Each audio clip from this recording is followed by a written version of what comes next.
आरक्षणासाठी धर्मवीर संभाजीराजे शौर्य प्रतिष्ठानच्या प्रदेशाध्यक्ष राजश्री उमरे यांच्या उपोषणाचा आजचा 8वा दिवस आहे। छत्रपती संभाजीनगरमधील क्रांती चौकात उपोषणाला बसलेल्या राजश्री उमरे यांची प्रकृती आज खालावली आहे। त्या उपोषणावर ठाम असून पालकमंत्र्यांसोबतची चर्चा सुद्धा निष्फळ ठरली आहे। मराठवाड्यातील मराठा समाजाला कुणबी प्रमाणपत्र देण्यासह विविध मागण्यांसाठी त्यांचं हे उपोषण सुरू आहे आणि आजचा त्यांचा उपोषणाचा 8वा दिवस आहे आणि आजच्या दिवशी त्यांची प्रकृती खालावल्याचं समजतं।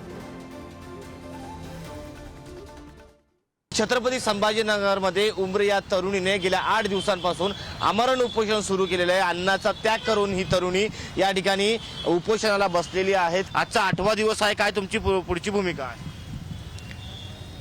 जोपर्यंत आमच्या या मागण्या मान्य होणार नाहीत तोपर्यंत उपोषण मागे घेण्यात येणार नाही आणि 17 सप्टेंबरपर्यंत जर का आमच्या या मागण्या मान्य नाही केल्या तर 18 सप्टेंबरची पहाट मी पाहणार नाही आणि 17 सप्टेंबर निमित्त कुठल्याही मंत्र्याला ध्वजारोहण करता येणार नाही अशी परिस्थिती संपूर्ण मराठवाड्यात झालेली पाहायला भेटेल।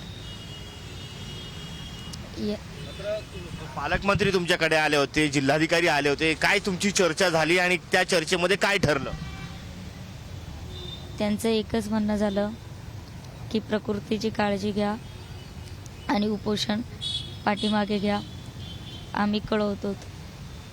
पण 41 वर्षापासून आम्ही फक्त आश्वासानं यावरतीच मराठा समाज शांत राहिलेला आहे। त्यामुळे आता आम्हाला आश्वासनं नको आहेत, फक्त न्याय पाहिजे। काल पालकमंत्री तुमच्या उपोषणस्थळी आले होते, तुमची चर्चा झाली, त्या पालकमंत्र्यांसोबत तुमची नेमकी चर्चा कुठली झाली, कुठल्या विषयावर झाली?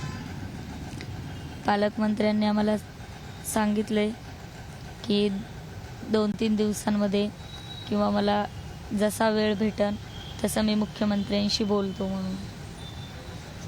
अजून काही सरकारकडून किंवा कुणाकडून तुम्हाला आमंत्रण आलंय किंवा तुमचं काही संपर्क साधण्याचा प्रयत्न झालेला आहे तुम्हाला? काही नाही, अद्याप तरी नाही आहे।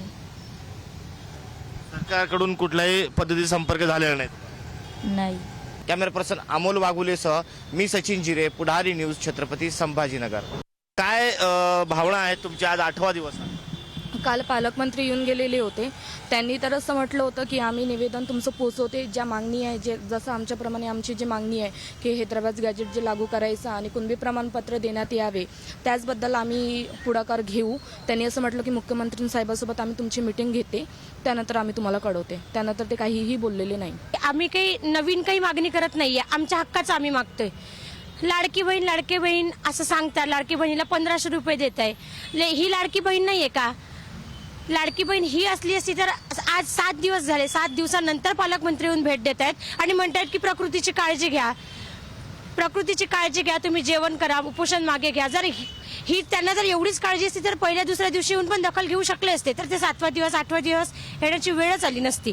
गेल्या 8 दिवसापासून माझी बहीण उपाशी आहे आणि ह्या गेंड्याच्या कातडीवाल्या सरकारला कळत नाहीये की म्हणजे आश्वासन देऊन त्याने उपोषण सोडवावं, एवढं त्यांचं म्हणजे आता काय सांगावं त्यांना। आम्ही लोकप्रतिनिधी म्हणून निवडून आणलं आणि आम्ही त्यांच्या आश्वासन घेण्यासाठी इथं उपाशी राहिलोय, हेच आमचं दुर्दैव आहे। काल पण पालकमंत्रीला प्रश्न विचारलो की आज जर तुम्ही दुसऱ्या-तिसऱ्या दिवशी जर तुम्ही भेट देत असाल तर आम्ही कोणाकडनं तरी अपेक्षा ठेवायची की आमच्या मागण्या पूर्ण करेल, तर ते आम्हाला एकच बोलले की कोणती पण गोष्ट प्रोसेसनुसार होत असते। तर त्यांचं एकच म्हणणं होतं, कलेक्टर साहेब आम्हाला 6व्या दिवशी बोलून गेले की आम्ही 2 दिवसात तुम्हाला सांगणार बा म्हणून, पण आजचा दुसरा दिवस आहे। काल पण त्यांनी आम्हाला सांगितलं नाही, काही आज पण त्यांचं आम्हाला काही आलेलं नाहीये।